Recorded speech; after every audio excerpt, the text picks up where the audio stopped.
Hello friends, welcome to my YouTube channel. आज हम बात करेंगे कोशिका एवं कोशिका की संरचना, स्ट्रक्चर ऑफ सेल, इसके बारे में अपन बात करेंगे। सबसे पहले अपन कोशिका की डेफिनेशन के बारे में जानते हैं। उसकी डेफिनेशन होती है, एनिमल एवं प्लांट की बॉडी छोटी छोटी यूनिट इकाई से मिलकर बनी होती है, जिसे क्या बोलते हैं, सेल बोलते हैं या कोशिका बोलते हैं। फिर एक पॉइंट होता है इसमें, एनिमल एवं प्लांट की बॉडी एक या एक से ज़्यादा सेल से मिलकर बनी होती है। मतलब जो सेल कोशिका होती है वो एनिमल एवं प्लांट में एक या एक से ज़्यादा होती है। और जो कैंसर में अनियंत्रित विभाजन होता है वो किस में होता है, सेल में होता है। कैंसर सेल के अनियंत्रित विभाजन से ही होती है।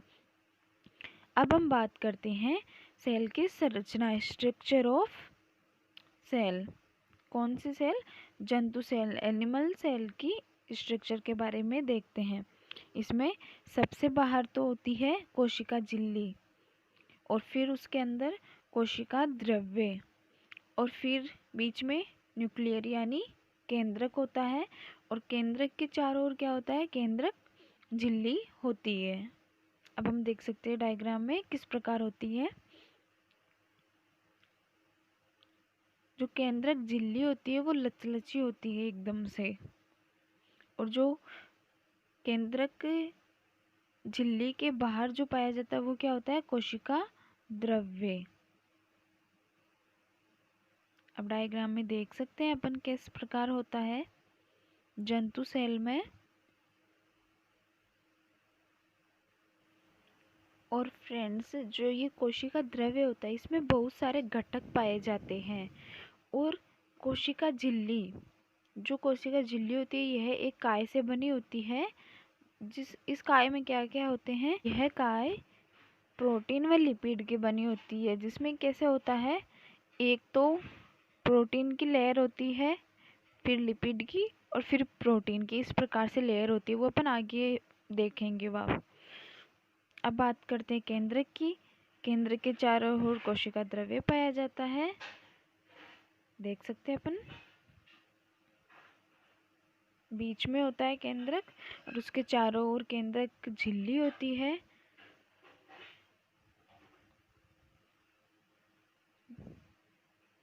फिर हम आगे चलते हैं। अब हम बात करेंगे कोशिका झिल्ली, कोशिका द्रव्य व केंद्रक के बारे में बात करेंगे आगे। सबसे पहले बात करते हैं कोशिका झिल्ली के बारे में, देख सकते हैं अपन। यह कोशिका झिल्ली जंतु सेल व प्लांट सेल दोनों में पाई जाती है, मतलब दोनों में होती है यह। अब हम इन दोनों के बारे में देखेंगे। डायग्राम में देख सकते हैं, एक तो है जंतु कोशिका, एक है पादप कोशिका। सबसे पहले जंतु कोशिका के बारे में बात करेंगे तो देख सकते हैं सबसे बाहर क्या पाया जाता है, कोशिका झिल्ली।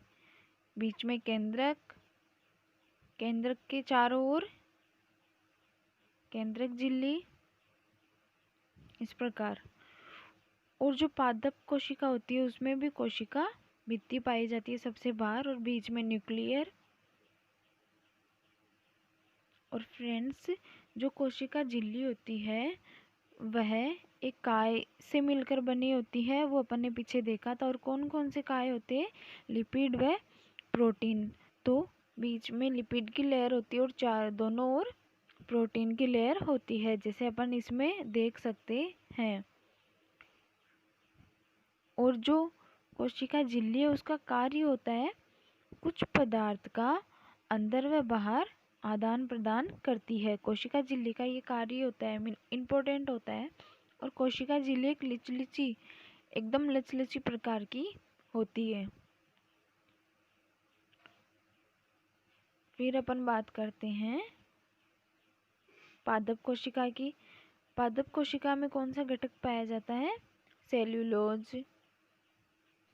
और फ्रेंड्स, जो ये कोशिका भित्ति होती है यह मोटी व ठोस होती है, और कोशिका झिल्ली लचलची प्रकार की होती है।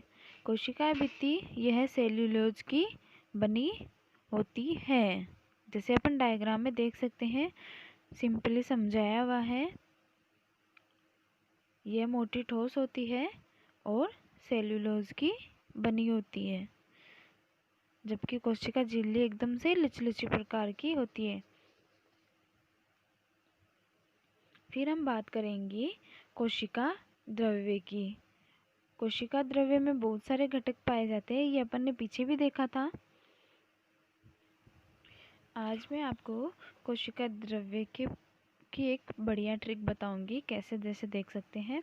सबसे पहले कोशिका द्रव्य कहाँ पाया जाता है? कोशिका झिल्ली या भित्ति के अंदर की साइड और न्यूक्लियर के बाहर। फिर इसमें ये बीच में जो होते हैं ये कोशिका द्रव्य होता है, बहुत सारे घटक पाए जाते हैं। फिर इसमें लाइसोसोम, तार केंद्र, सेंट्रोसोम, रिक्तिका, लवक ये सब पाए जाते हैं।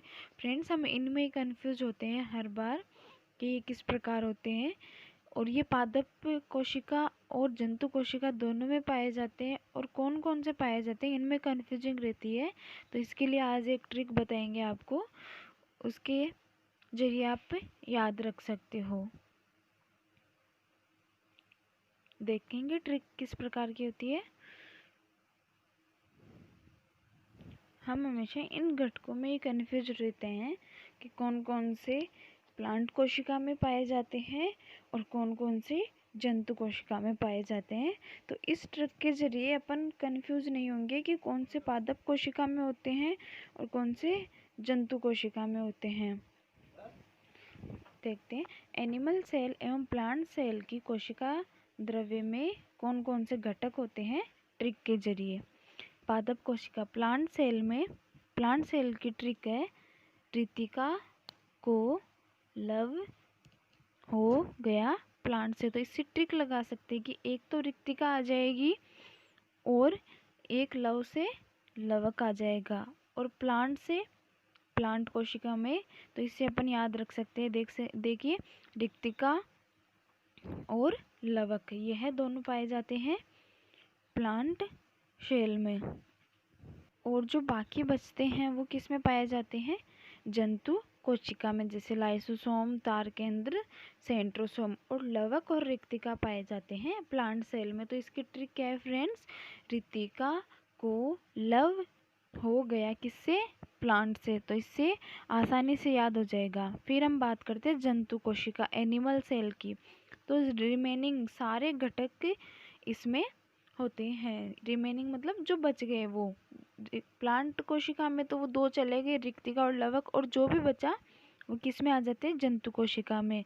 इसके लिए छोटी सी ट्रिक भी फ्रेंड्स लिख रखी है, सेंट्रो लाता। मतलब सेंट्रो एक कार है और लाता, और वो कार होती है वो बहुत भारी होती है, तो उसको प्लांट्स तो ला नहीं सकते, तो लाएगा कौन?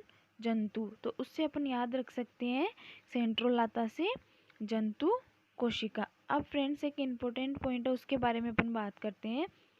राइबोसोम और माइटोकॉन्ड्रिया दोनों में कॉमन होते हैं, मतलब दोनों कॉमन होते हैं, इनमें कोई वैसे नहीं होता कि ये जंतु कोशिका में पाए जाते हैं या प्लांट सेल में पाए जाते हैं, दोनों में पाए जाते हैं। और माइटोकॉन्ड्रिया, इनके बारे में अपन इम्पोर्टेंट माइटोकॉन्ड्रिया के बारे में देख सकते हैं। माइटोकॉन्ड्रिया को कोशिका का ऊर्जा घर भी कहते हैं, और राइबोसोम को प्रोटीन फैक्ट्री भी कहते हैं, और लाइसोसोम होता है उसको क्या कहते हैं? कोशिका की आत्महत्या थैली भी कहते हैं। और फ्रेंड्स ये इम्पोर्टेंट क्वेश्चन है, और ये मोस्टली हर एग्जाम में क्वेश्चन इनसे पूछे जाते हैं। तो फ्रेंड्स सबसे इम्पोर्टेंट यही याद रखना है कि जो माइटोकॉन्ड्रिया होता है उसको कोशिका का ऊर्जा घर कहते हैं, और राइबोसोम को प्रोटीन फैक्ट्री, और लाइसोसोम को कोशिका की आत्महत्या थैली कहते हैं। आई थिंक आपको ये ट्रिक समझ में आई होगी, इजी ट्रिक है और अपन याद भी रख सकते हैं। ट्रिक क्या है अपनी? रिक्तिका को लव हो गया प्लांट से, और सेंट्रो लाता, मतलब हैवी कार तो हमेशा एनिमल से ला सकते हैं। अब हम बात करेंगे केंद्रक की। जो केंद्रक होता है, न्यूक्लियर होता है। सबसे पहले केंद्रक की खोज रॉबर्ट ब्राउन ने की थी। अब इसकी संरचना, इसके सबसे चारों ओर तो कोशिका झिल्ली पाई जाती है, बीच में केंद्रक, और उसके चारों ओर कोशिका द्रव्य पाया जाता है। जो कोशिका झिल्ली होती है वो लचलची प्रकार की होती है, और कोशिका द्रव्य ये बहुत सारे घटकों से मिलकर बना होता है। और जो केंद्रक होता है उसके चारों ओर भी केंद्रक झिल्ली पाई जाती है। और फ्रेंड्स, जो कोशिका द्रव्य और केंद्रक को मिला के अपन प्रोटोप्लाज्म बोलते हैं, जिसे हिंदी में क्या बोलते हैं, जीव द्रव्य। यह इम्पोर्टेंट पॉइंट है। जो केंद्रक होता है वो बड़ी संरचना होती है, और जो केंद्रक होता है वही कोशिका की रक्षा करता है। फिर कोशिका विभाजन में केंद्रक मेन पॉइंट होता है, मतलब मेन होता है। कोशिका विभाजन किसे बोलते हैं, एक सेल से अनेक डॉटर सेल का निर्माण होना, मतलब सेम वैसी ही सेल का निर्माण होना कोशिका विभाजन कहलाता है। Thank you friends. और हमारे नेक्स्ट वीडियो के लिए लाइक एंड सब्सक्राइब करना ना भूले। Enough of today.